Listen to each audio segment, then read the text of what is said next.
March 13th, 2022. A man slips into the Yalu River. The water temperature is 34 degrees. Cold enough to kill him in 15 minutes. But hypothermia isn't what he's worried about. He's swimming toward North Korea, not away from it, toward it. 3 years ago, he crawled out of this exact river half dead after a 5-month escape through China, Laos, and Thailand. He made it to Seoul. He was free. Now he's going back. If the guards catch him, they won't just shoot him, they'll execute his entire family. 3 generations erased for one man's decision. Over 33,000 people have fled North Korea since 1998. Not a single one has ever tried to go back, until now. And he's got 72 hours before the entire regime realizes a man just crossed the river of no return in reverse. What could make a free man swim back into hell? And what happens if North Korea catches him? May 2016. Kim Kang-woo is 20 years old when he wades into the Yalu River for the first time, heading the other direction. Behind him, a village where neighbors report neighbors for extra rice rations, where public executions happen in town squares on market days, where his father died 2 years earlier attempting this same crossing. His body never recovered, swept downstream by the current that carries so many broken promises toward the Yellow Sea. Ahead, 5 months of walking through China, Laos, and Thailand, dodging traffickers and border police, sleeping in truck beds and drainage pipes, eating scraps and drinking rainwater. He survives on one promise. He will return for his mother. 3 years. That is what he tells her before he leaves. Wait 3 years, and I will get you out. He keeps that promise, or tries to. By 2019, Kim has worked every job Seoul offers. Construction crews from 6 in the morning until 4, hauling cinder blocks until his hands crack. The mattress factory from 5 until midnight, folding foam and loading trucks. 14-hour days, 7 days a week, for 36 consecutive months. His co-workers think he is saving for a car or an apartment. They joke about his dedication. He never corrects them, but he is saving for a human life. The going rate for a defection broker, a smuggler who can move a person from North Korea through China to Southeast Asia and finally to the South, is $20,000. The price fluctuates based on border tension, bribery costs, and how many middlemen need to be paid. Kim scrapes together $22,000 just to be safe. He converts his wages into cash and stores the bills in a lockbox under his bed. He finds a broker through the defector network in Seoul, a man with a reputation for completing extractions without losing clients. He pays in full. He waits by his phone for the call that will tell him his mother crossed the river. The call comes in November 2019, but his mother's voice on the other end is not triumphant. It is terrified. Something went wrong at the rendezvous point, a miscommunication, a dropped signal, a panicked abort when she heard footsteps. She could not go through with it. By the time she gathered her nerve, the window had closed. The broker vanished with the money. $22,000, 36 months of labor, every one Kim had earned, evaporated in a single botched phone call. Kim does not scream. He does not hire a lawyer or file a police report. He does something far more dangerous. He decides that systems cannot be trusted. Governments failed, brokers failed, and even money failed. The only variable he can control is himself. The transformation happens in stages. By day, Kim remains the polite stock clerk at a Seoul mattress store, smiling at customers, folding delivery receipts, answering questions about memory foam densities. By night, he becomes someone else entirely. He downloads satellite imagery of the North Korean border from civilian mapping services and prints it in sections, taping the pages together until his apartment wall is covered with a 6-foot mosaic of the Yalu River basin. He marks guard tower positions with red pins, patrol intervals with blue string, known minefields with yellow highlighter. He cross-references defector testimonies for blind spots, places where the terrain creates shadows, where the searchlights overlap poorly, where a swimmer might slip through undetected. He runs along the Han River after midnight with a weighted pack strapped to his back, 15 kilograms of sand stuffed into a duffel bag. He imagines the weight is his mother. He imagines the riverside path as the North Korean forest. He imagines the distant city lights are searchlights hunting for him. He practices stillness. He lies motionless on his apartment floor for 4 hours at a stretch, training his body to suppress the urge to shift, to cough, to scratch an itch, to breathe loudly. He times himself with a stopwatch. By the 3rd month, he can hold absolute stillness for 6 hours without moving a single muscle. He teaches himself to become invisible. Over 6 months, Kim acquires gear piece by piece to avoid suspicion. Black thermal clothing from an outdoor sports store, paid for in cash. A waterproof dry bag from a camping supply shop in a different district. Compact rations designed for hikers, calorie-dense bars that require no cooking. A survival knife with an 8-inch blade, the kind hunters use for field dressing deer. He hopes the knife stays in its sheath. He trains with it anyway, grip drills, strike angles, disarm counters. He knows the blade might be the difference between his mother's freedom and his own death. In early 2020, Kim books a one-way flight to Shenyang, China. No goodbyes, notes, or forwarding address. From Shenyang, he travels north by bus and foot to a town on the Yalu River whose name he never records, operational security, even in his own mind. He spends 48 hours on the Chinese bank, crouched in underbrush with binoculars, logging guard rotations down to the minute. He fills a small notebook with timestamps, patrol routes, flashlight sweeps. On the 3rd night, he strips off his civilian clothes, pulls on the black thermals, and walks to the water's edge. He takes a rusted razor from his pocket and shaves his head. The hair drifts into the current.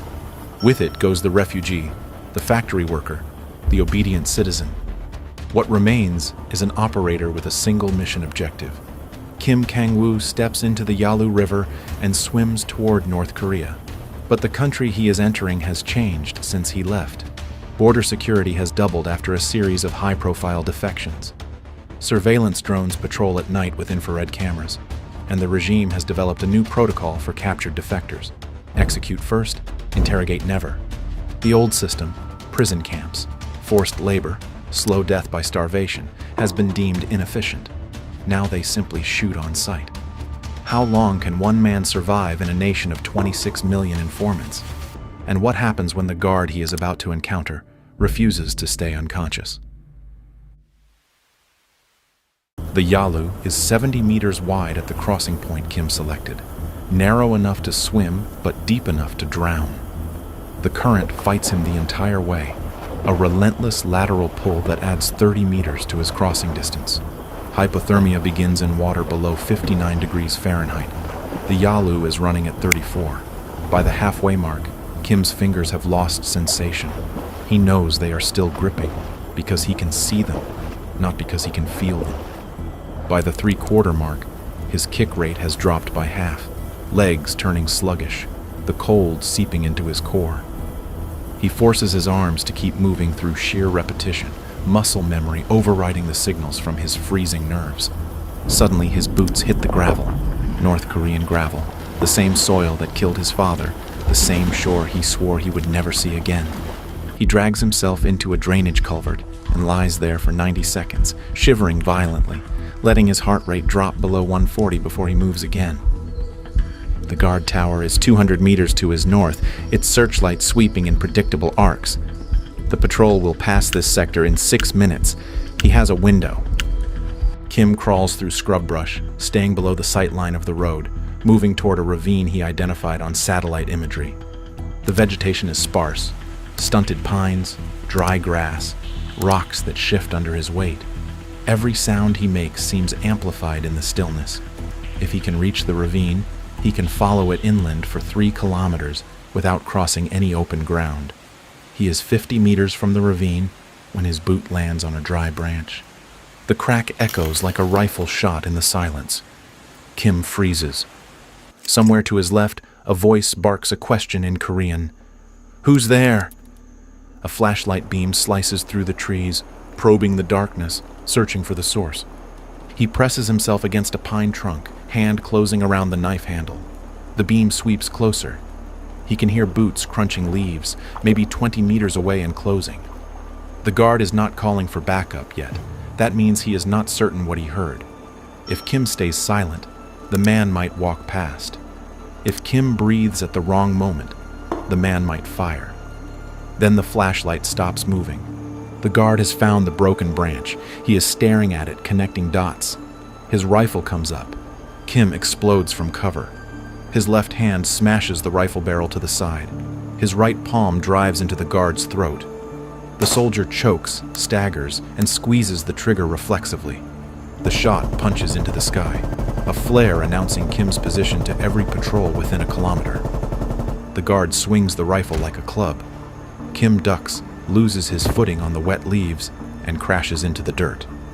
The soldier lunges for him, and Kim's hand finds a fist-sized rock. The impact makes a sound he will hear in nightmares for years. The guard drops, unconscious before he hits the ground. Kim checks for a pulse, alive, but out cold. He kicks the rifle into a ditch, then sprints into the ravine as whistles shriek behind him. Within seconds, the forest swallows him whole. The breach is complete. But the clock is now ticking in minutes, not hours. How far can he get before the entire border garrison mobilizes? And when they find the unconscious guard, what story will the man tell about the man who came out of the river? For 8 days, Kim moves through North Korea like a rumor. He walks only between 2 and 5 in the morning, when surveillance is thinnest and the guards are fighting sleep. He travels by moonlight when possible, by touch when necessary.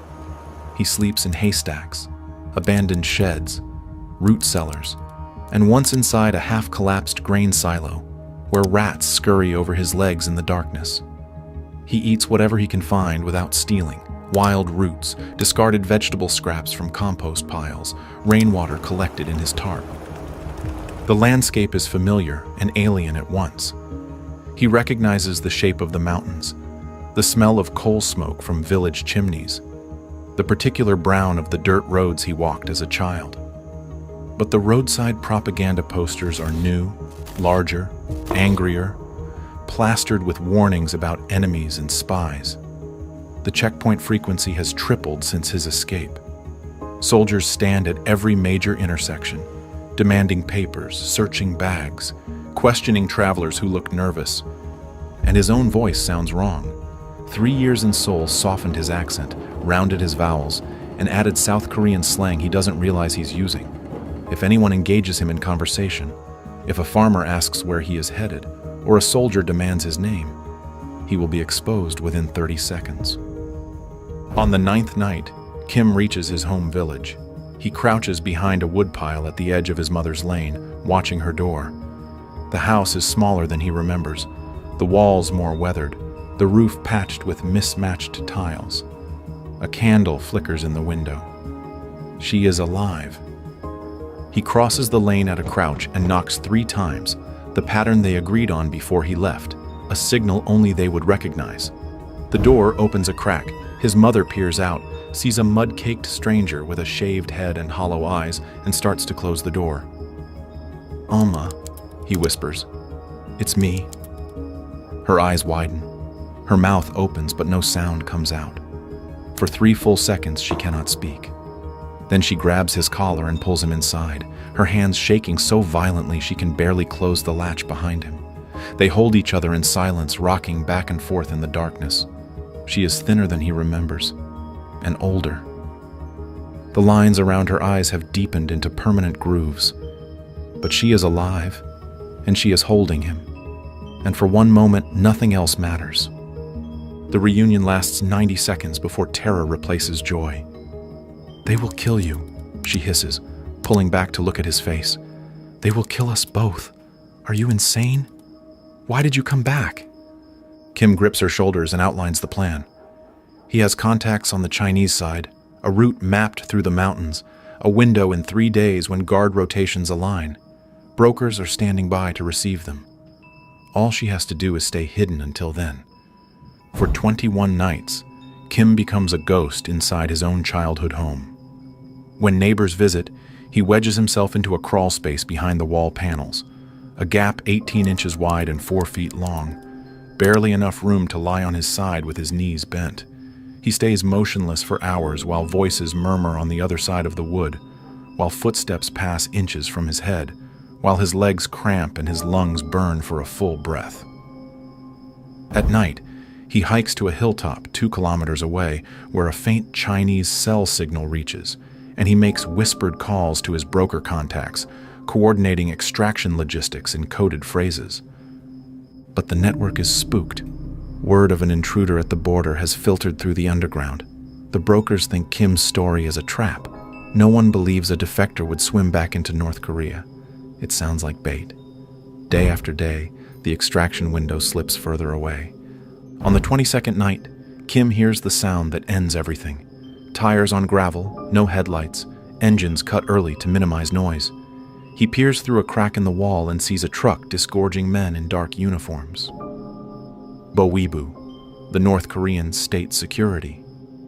They are moving house to house with flashlights and rifles, kicking in doors, shouting orders. His mother barely has time to whisper, "Hide!" before the door bursts inward. Kim slides into the crawl space and pulls the panel shut as boots flood the room. Through a slit in the wood, he watches 2 officers tear the house apart, dumping drawers, slashing the mattress, emptying the pantry, probing every shadow with flashlights. One beam stops on the wall panel. The officer raps his knuckles against it. The sound is hollow. Kim's hand tightens on the knife. If the panel opens, he will have less than 1 second to act.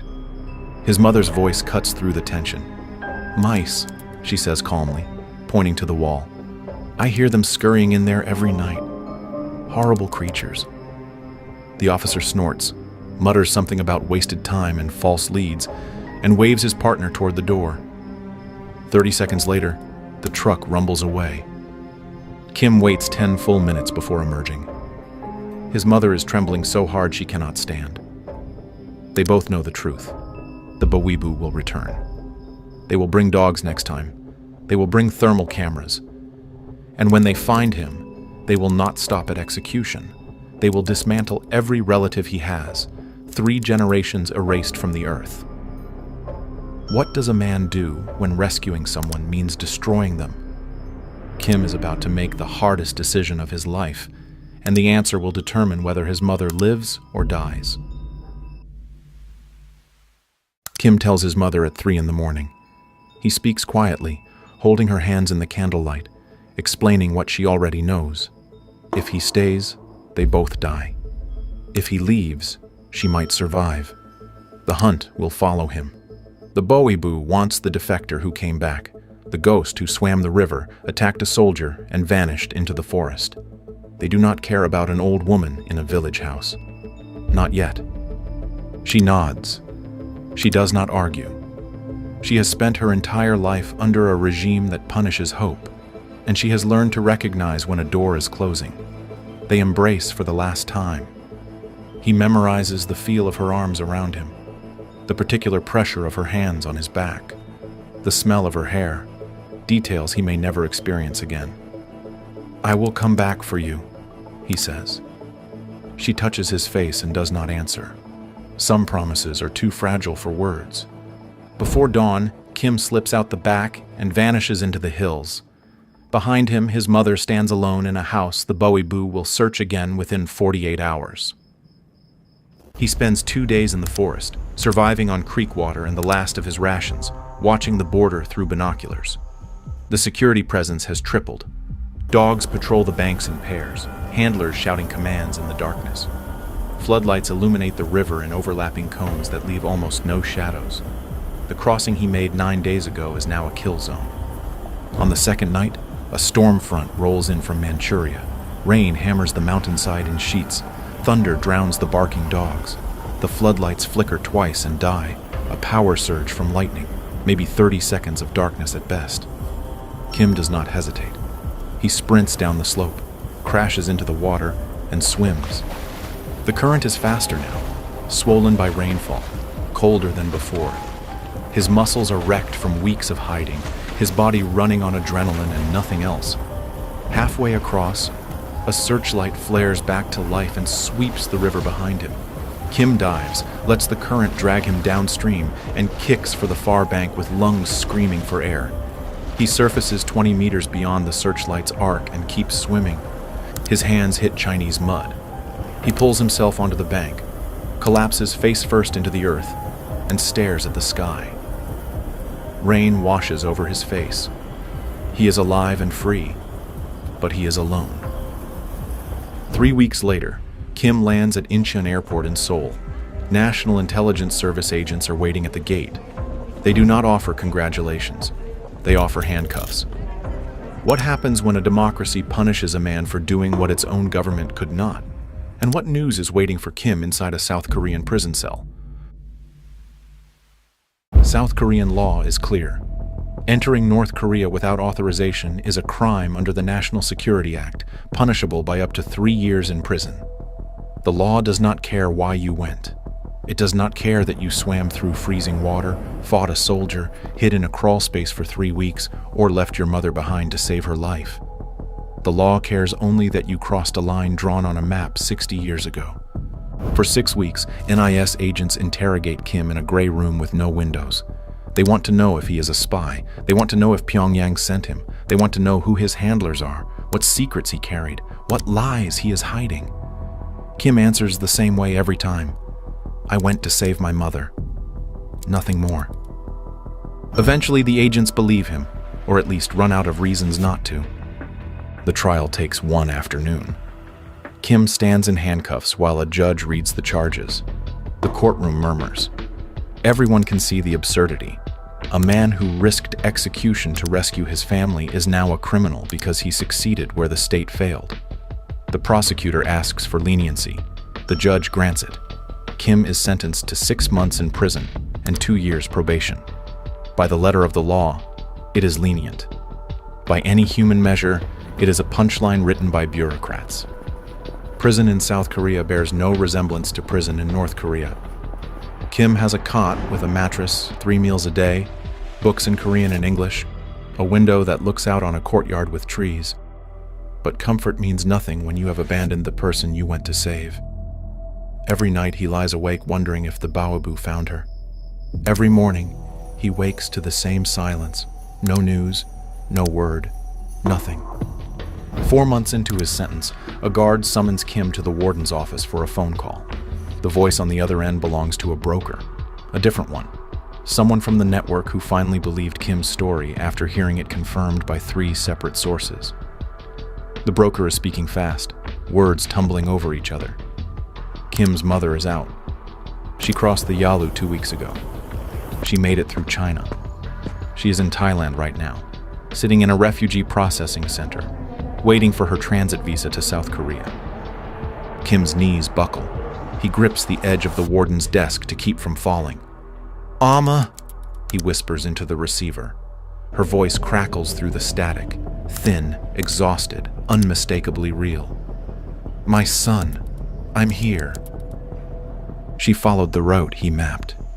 She used the contacts he cultivated, the groundwork he laid during those 22 nights in the crawl space, the coded phone calls on the hillside, the broker negotiations that seemed to go nowhere. All of it paid off months after he left. His mission did not fail. It just took longer than he planned. On a cold morning in September, Kim Kang-woo walks out of prison. His mother is waiting at the gate, wrapped in a coat someone donated at a refugee shelter. She looks smaller than he remembers, older, her hair streaked with gray that was not there before. He crosses the distance in 3 steps and pulls her into his arms. Neither of them speaks. There is nothing to say that the embrace does not already communicate. They are survivors. They are free. They are together. The nightmares do not stop. Kim still wakes gasping, certain he is back in the crawl space, hearing boots on the floorboards. His mother still flinches at loudspeakers, conditioned by decades of propaganda blaring from village posts at 6 in the morning. The scars of North Korea do not heal cleanly, and some wounds stay open forever. But every morning, they sit across from each other at a small kitchen table in Seoul, drinking tea, watching the sun rise over a city where no one will execute them for hoping. Kim Kang-woo swam against the current twice, Once out of hell, once back in. He fought a soldier, evaded state security, and served prison time in 2 countries. He lost 3 years of his life, and every dollar he earned. And in the end, he kept a promise he made to his mother when he was 20 years old. "I will come back for you." One man's stubbornness outran 2 governments and a river that was never supposed to flow in reverse. If you want to see what happens when another defector tries to escape, one who was just a kid and had to leave all his family behind, watch this next.